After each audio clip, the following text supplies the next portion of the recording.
to the left hand. Enriquez is there for the football. There for the football. Pero libre si Castor for the corner 3. Jared Castor hits that 3-point.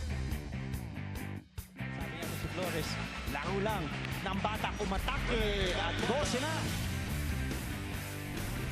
So in the fronting on Wolverine City. On Wolverine throwing up a triple. Rosen is not known as a three-point shooter. Pero itong si Cross. Hirap mapasok ito ng Letran Knights.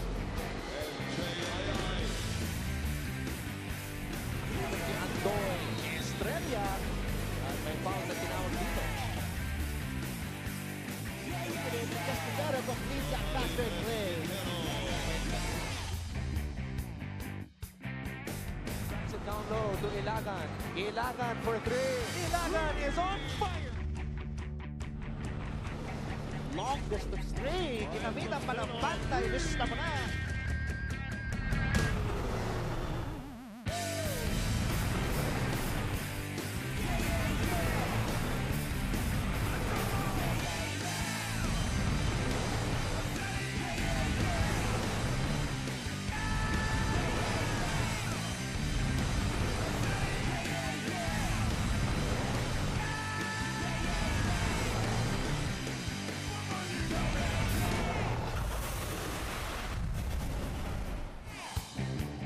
Tayo po'y nagbabalik dito sa loob ng Phil Oil Flying V Center sa lungsod ng San Juan para sa pagpapatuloy ng nagbabagang aksyon dito sa Season 93 ng NCAA. The #1 scorer in the league, CJ Perez, all set and ready along with the Marcelino twins to take on the host school for Season 93 as we have the Mapua University Cardinals all set for the second matchup on this Friday in Season 93 of the NCAA. Maraming salamat muli sa pagtutok sa SND.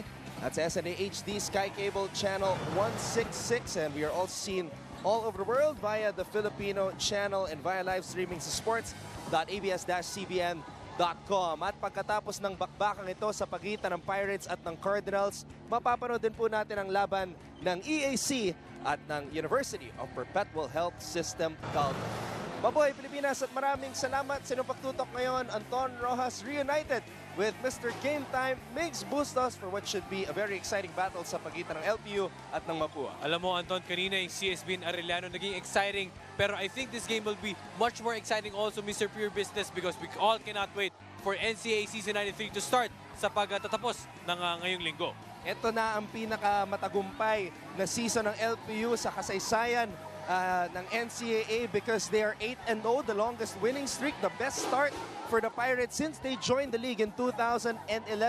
Para naman sa Mapua, it's going to be very tough for them to make it back to the Final Four after 2 straight years of making it to that part of the tournament kasi nga marami silang injuries ngayong taon. As we can see at the team standings, Anton, very extremes. LPU is on top of that food chain. It is yet to be determined who can really stop them. Their last game was against Letran, that come from behind win.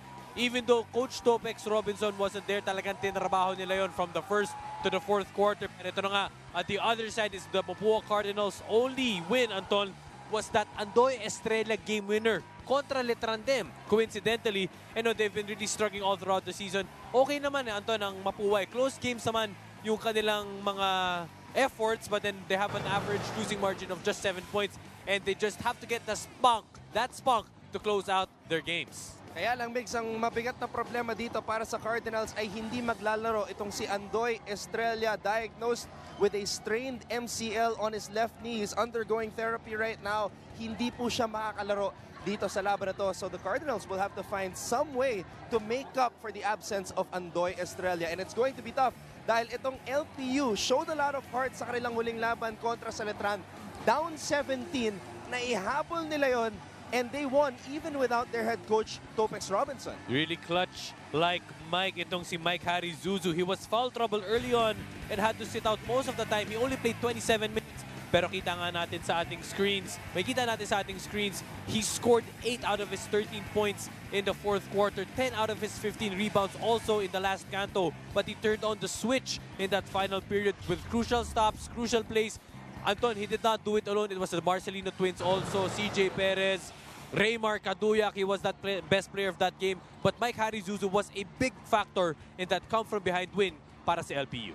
Really proving that he is one of the dominant big men dito sa season 93 ng NCAA. Tremendous heart. Yun ang pinakita ng LPU Pirates, and the finishing kick was also there, led of course by the man you just talked about, si Mike Harry Zuzu. Ngayon naman, pag-usapan natin ang Mapua University Cardinals, and they've really been struggling with the lack of players, the injuries, and against San Beda, we saw that sa simula pa lang ng bakbakan. Alam mo talagang, Anton, no answers for the Mapua Cardinals in this first round. 23-6 in that first quarter versus San Beda. A dismal 18% in the from the field goal area. Only Lawrence Victoria and Kenneth Magbuo was able to score in that first quarter. You know, San Beda just really showing them kung bakit sila defending champion, just firing at will. You know, taking advantage of that lowly and undermanned Mapua Cardinals. At nakikita natin ang mga numero dito. Talagang dehado ang Mapua kontra sa defending champions. But despite the loss, they have to remain positive dahil mahaba pa ang ating season. We have one more round to go. Before that, meron pa tayong All-Star break. So a lot of things to look forward to dito sa season 93 ng NCAA. And to complete our broadcast team, makasama natin ngayong araw si Siege Tantenko. Hey Siege! Hi Anton! Hi Migs! At hi sa lahat ng ating mga kapamilyang nanunood sa bahay ngayon. Alam niyo, sa tagal na ating inintay ng laban na ito, sigurado ko hindi lang mga players ang sabi, kundi pati na rin ang bawat NCAA fans. Kaya kung nasaan man kayo nanunood, huwag kayong magpahuli at sagutan nyo na ang ating question of the day. Pinadala ito ni Alris Joy Rivero ng JRU. Game is tied with 5 seconds left. Kanino mo ibibigay ang bola? Naku, maraming pwedeng sagot dyan. Basta send in your answers with the hashtag NCAA Season 93 and hashtag NCAA Strong. Kung ginawa niyan, mapapalabas ng aming team ang inyong mga sagot live on air during our game. Kung meron din kayo mga katanungan about the favorite players, tanong nyo lang yan and ako mismo sisikapin kong kunin ang sagot nila. Mga pamilya, meron din tayong live stream. It's at sports.abs-cbn.com/livestream/NCAA. Again, we have the live stream at meron din tayong question of the day. Ako ang sagot ko dyan, si CJ Perez. Kasi kahit walang obvious shot, gagawa siya ng paraan. Kayo naman, Anton and Mix. Tough one, no? I think I'll go old school. I'll go fortune cookie, atoy ko. Fortune cookie, syempre, ano yan, tried and tested yan. Pero ako siguro, sa tweet kanina ni Normie Riego, Mikey Reyes na ako. Matik na yun, matik na. Dalawa na, 2 votes for Mikey Reyes. 2 votes for Mikey Reyes. Lamang si Mikey. Alright, thank you very much, Siege. When we come back, we shall begin our second game on this Friday. It is Mapua University versus the unbeaten LPU dito sa Season 93 ng NCAA.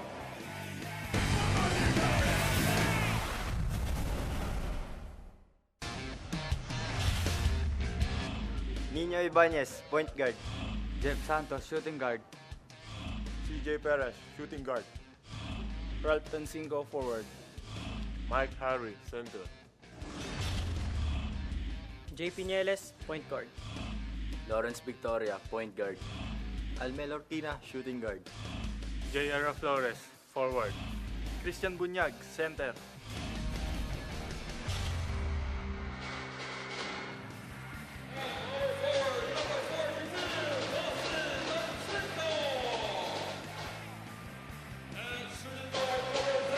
Coach Topex Robinson back in harness after serving that one-game suspension at meron siya mga bagong sorpresa dito. Tosi Tansingo starting for the very first time dito sa Season 93 ng NCAA. And now we see the starting unit para sa kuburan ni Coach Atoy Ko. Again, hindi po maglalaro si Andoy Estrella because of that strained MCL on his left knee. Andoy Estrella is the number 4 scorer in the league averaging 16.5 points per game. And he's also number 3 pagdating sa assists, averaging 4.5 assists per game. And also number 2 in rebounding sa Cardinals, averaging 6 rebounds per game. So mabigat ang nawala sa kupunan ng Mapua. Hopefully they can get him back in the second round. Pero ngayon, ito ang mga players that Coach Atoy will have to work with. And it's going to be tough to deal with CJ Perez, an early MVP candidate. Yes. Alam mo, Anton, maybe the story of the Mapua Cardinals coming into season 93 is yung roster niya. Coming in 11 players in their roster, marami pang nai-injure. Una si Cedric Pelayo, si Kenneth Bagbo, and then right now si Andoy Estrella. Sa pagkatang LPU naman, Coach Topix is just really playing 1 to 14 players. Sila, minsan nagka-third group pa sila, Neymar Caduyak, and sila pwedeng player of the game. So it's really a nightmare for the scouting reports of the opponents of LPU to just really stop them. And look at this, Coach Topix trying to give Tosi Tancinco some confidence right away. Unang play, binigay sa kanya, but he lost the handle. Cardinals tumatakbo. Nieles faking the pass. Orpina steps back for 3. No good. And LPU, the Pirates, on the attack right away. CJ Perez kicking it out. That's traveling right there on Santos. Pero Mix, nakikita natin, itong LPU, they're not going to give Mapua a chance here. Look at this energy, full court, man-to-man. Of course. Nieles in and out on that shot. Tancinco with the board.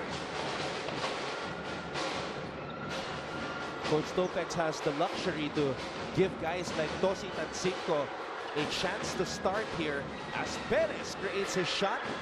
Doesn't drop. Santos trying to get it back. Zuzu picks up the basketball. Well, nabibitawan rin ng LPU ang bola. That's 2 straight turnovers. All right, let's go to Siege Tantenko for our first report. Siege? Yes, Anton. Sandigan ng Mapua Cardinals ang isa't isa sa mahirap na season na ito. Kita nga natin nag-suit up itong si Cedric Pelayo kahit hindi siya maglalaro kung suot ng kanyang ipinagagaling pang hairline fracture sa kanyang paa.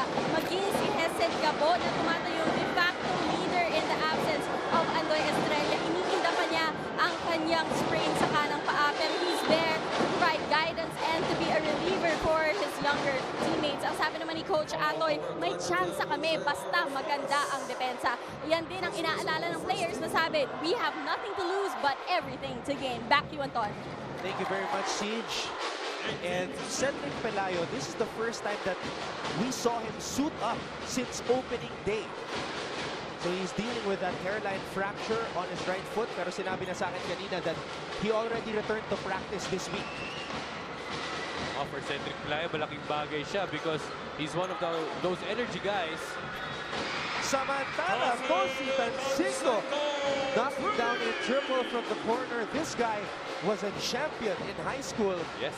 Playing for the NU Bullpups. And finally, nakaupo na rin yung bench ng LPU because of that Tancinco 3. And that's why maybe he's getting that starting spot. Pero hindi pa rin makakaupo yung bench ng Mapua, Mix. Oo. Oh, that's a Final 4 type of foul there on CJ Perez.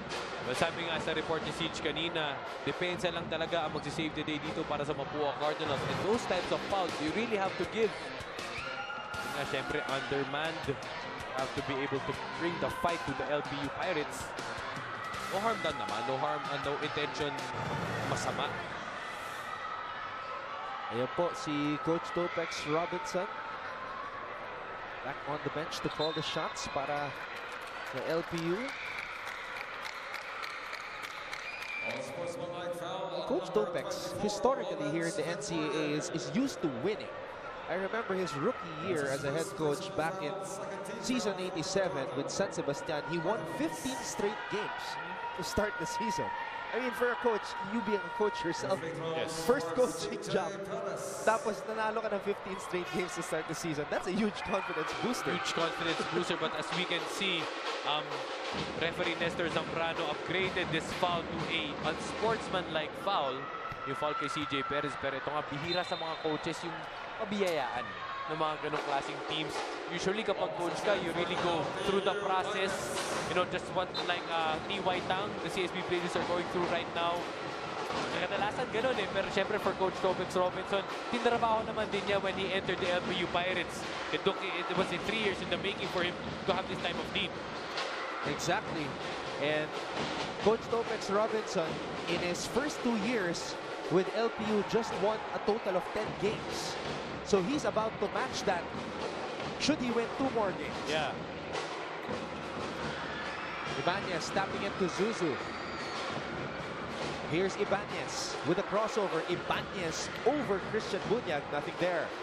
And the Cardinals are trying to outrun the Pirates here in this game, Vix. Well, that is the only solution for Mapua Cardinals. Pero kung dadaanin nila sa mga set play, alam nilang may disadvantage sila sa size and height. So if there's one thing that they can pounce on is yung speed nila. Perez, binigay dito kay Santos for 3. So that's 2 triples already for the Pirates.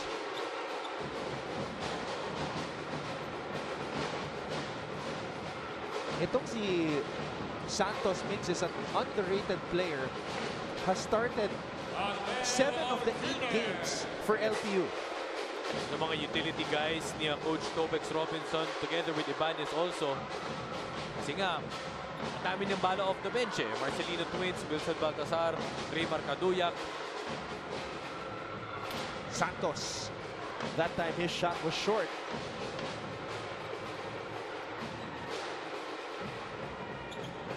Yeles. Yeles. Tura Flores. Victoria inside. And Christian Bunyag will head to the line for 2. Taking advantage of that height is Christian Bunyag. Osi Tansinko, known as a shooter, but not really a banger down low. We have a timeout. Magbabalik po ang season 93 ng NCAA.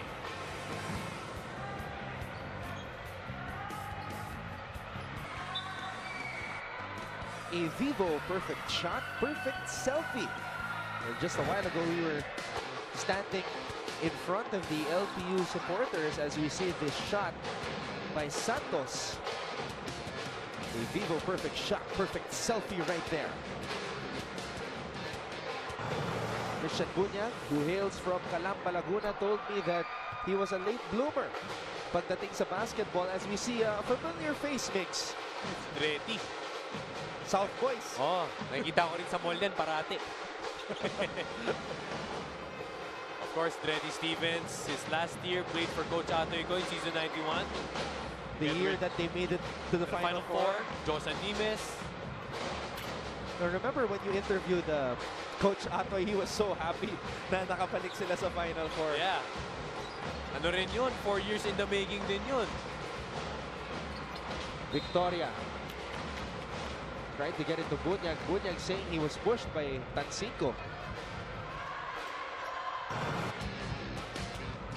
Panoorin natin dito.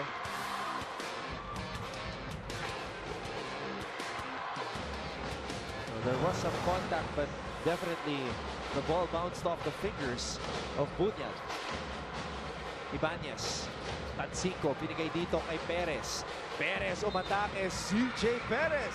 Basket's good for CJ Perez. Eh, yun yung business sinasabi natin kay CJ Perez. Just really driving at will. Bahala na siya pag-drive na dun, as we can see. Left-hand dribble, hop step. Overpowering the defense with that upper body strength. CJ Perez. Si Milo Dutriap, galing move up the corner. There's been a lot of talk about kung babalik ba itong si CJ Perez. Will he be like Giovanni Halalon and turn pro? As we see this pro-like move right here, CJ Perez. And his teammates actually believe that he will still play 1 more year. Well, why not? Diba? If you have, more years in the collegiate ranks, diba yun naman yung mga tip ng mga, ng mga alumnus, ng mga nag-pro, enjoyin nila yung college because those are the best years of their lives. Kasi meron pang 1 taon ng eligibility itong si CJ Perez. And also, if CJ needs to improve more on his game, he can use that final year para talagang kasain yun. Santos nabitawan ng bola. Nieles. Raflores gets it across. Victoria. Raflores! Oh, could not put it down.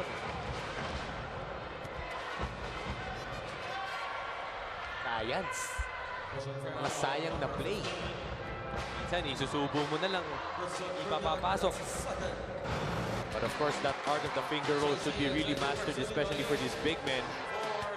You know, nakakapanghinayang. Pero syempre, those easy baskets, sometimes mo na lang nakikita. You can see the reaction of the coaching staff. Ayun, napasipa na lang si Coach Atoy. Mga nagbabalik, o pumapasok na. MJ Ayay, JC Marcelino. And JV Marcelino also. So the Marcelino twins from Olongapo are now in. CJ Perez, not that time. As Macboo. Ano tawag nila kay Macboo, Mix? Javel.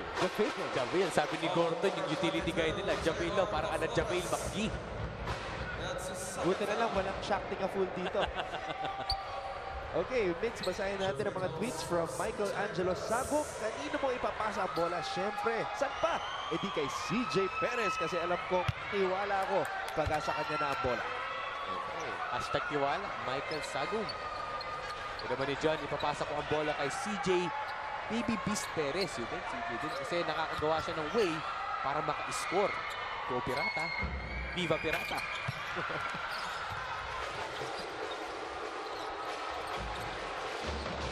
And Coach Topex really making sure that his players are not releasing the gas pedal. Talagang todo bigay pa rin sa depensa. Walang papetiks-petiks. Even though they're the unbeaten team, they're the team that's favored to win. We'll just have to check, no, Anton, if there is a team that swept the first round in recent history. We'll check that with our Sultan of Stats, Pong Docanes, if there is. But just in case we don't recall any, this will be a historic season because LPU has that chance to sweep the first round. Letran had that chance, Anton, 2 years ago under Coach Aldin Ayo when they had that 7-0 start to start the first round. You're right. Before they lost, surprisingly, to EAC. Yes. Pero tama ka, that's a good thing to take note of. Who is the team that was able to sweep the first round in recent memory? Kung alam nyo, tweet nyo kami ni Mix Bustos. Tama. Alam naman natin, Mix, ang ating mga fans, they're very educated and mga adik rin sa research yung mga yan. Oo. Interactive pa. Siyempre, the power of technology, masusungkit na natin yan. Last year naman, Mix, ang San Beda started the season 9-0. 8-0. 8-0. So that's what LPU is trying to break now.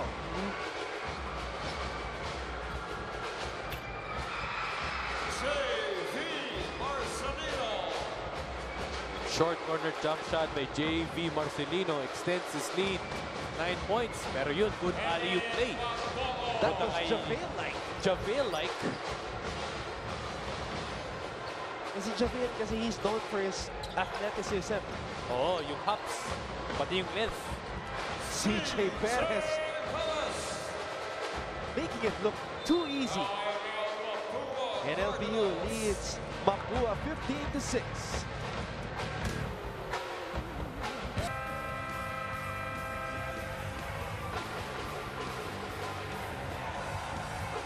Nagbabalik po ang season 93 ng NCAA as we take a look at the lovely ladies sa ating Smile You're on Cam.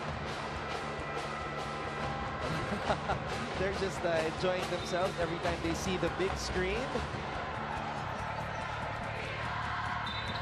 And we're very happy that sa wakas, natuloy na ang ating mga laro. This game day has been rescheduled twice. Well, all, of course, due to bad weather. Nung una kay Typhoon Goryo. Tapos nung Tuesday naman, yung umagang yun, talagang ang lakas ng ulan. Siyempre, safety first. Finally nga, nagkaroon tayo ng good weather. Pinagpala tayo ng Panginoon. May laro na itong mga laro na to. And after this day, we will have one more playing date. JRU in Mapua and San Beda versus Arellano. And then next Friday naman, all-star game na. Wow. So exciting times here in season 93 as Raf Flores shoots it in motion and scores. As we can see, Coach Ater just really employing a zone defense. Gusto niya bantay-bantay lang, bantay sarado yung area just to be able to match up and contain that offense of LPU. Inside pass. Marcelino could not hold on to it. And look at the Marcelino twins surround Hesed Gabo. Jimenez na bitawan ng bola. Here come the Pirates. Ayaay blocked by Gabo. Agawan para sa loose ball. Ayaay fouled and he will head to the line. I credit that possession to MJ Ayaay. He forced the physicality on the cards of Mapua. Tapos ito naman Marcelino twins, sinundan siya. For this fast break attempt. Not giving up on this play, MJ Ayaay.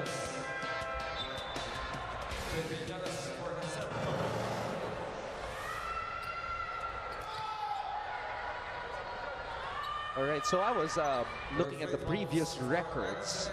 And going back to your question earlier, sino ba yung huling team na nakasweep ng first round of eliminations? It was, guess what?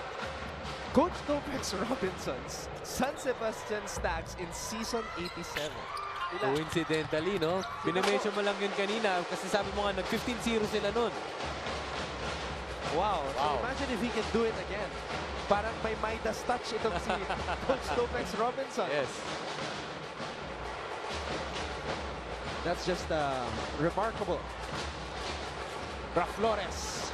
Oh, Raf Flores looking like a guard on that drive, just could not finish. And Marcelino is able to complete the play. No let-ups on the defense of LPU. Kita mo pag stop nila kaagad, merong rumaragas ang dalawa para meron ng numbers on that fast break. Victoria with a drive. Oh, Perez could not hold on to the basketball. At sa wakas, magpapahinga na rin ito si CJ Perez. Pero malaking bagay din yung pumalit sa kanya si Raymar Caduyak as we can see this fast break. Off foot, JV Marcelino with that awkward layup but still getting it to go. Tampo naman ng LPU. Nieles shoots it over Caduyak, could not get it to fall. Oh, look at JV and JC trying to collaborate there. Alam mo, Anthony, itong si Coach Topex Robinson, meron silang konting similarity ni Coach Aldin Ayo. When Coach Aldin Ayo swept or made wins on his first 7 games in season 91, he was suspended on his 8th game. Si Coach Topex, ganun din. Nasuspend din siya nung 8th game nila kontra Letran.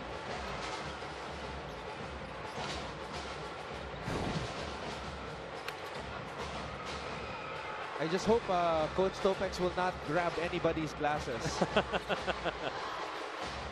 Oh, meanwhile, JC Marcelino knocking down that triple. Or rather, it was a long two.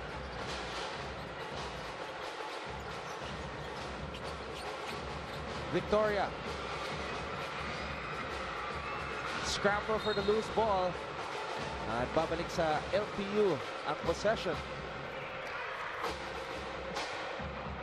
Well, similar outing in the first quarter for the Mapua Cardinals. Last game against San Beda, 6 points lang yung kanilang skinor. Pero ngayon, not reaching double digits yet for the Cardinals. As we can see, or as we saw, JC Marcelino knocking down that 3. Pero ang perimeter field goals, 4 made baskets para dito sa LPU. Pang MU naman, ang Mapua Cardinals, isa pa lamang. Talagang struggling to get their groove dito sa ating laro. 6 seconds to go. Oh, oh no.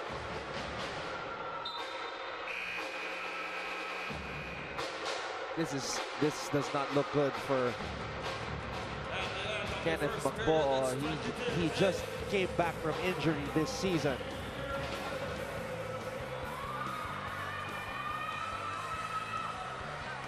We know Mapua recovered from an ACL injury on his right knee. From that landing, Anton, it looks like it's still the right knee. Hopefully, Kenneth Mapua will be able to get up. Sana po, hindi ito seryoso. Obvious pain right now. We hate to see this because he missed last season because of that right knee injury. We hate to see him go through it all over again. And Mapua just having a difficult year in terms of the player personnel, the health of the players. They're already down 2 men. Now they're down 3 against the #1 team in the league. With this guy, CJ Perez, just putting on a show in the first quarter. LPU leads Mapua 22-8. We will be back for the second quarter. This is season 93 of the NCAA on SNA.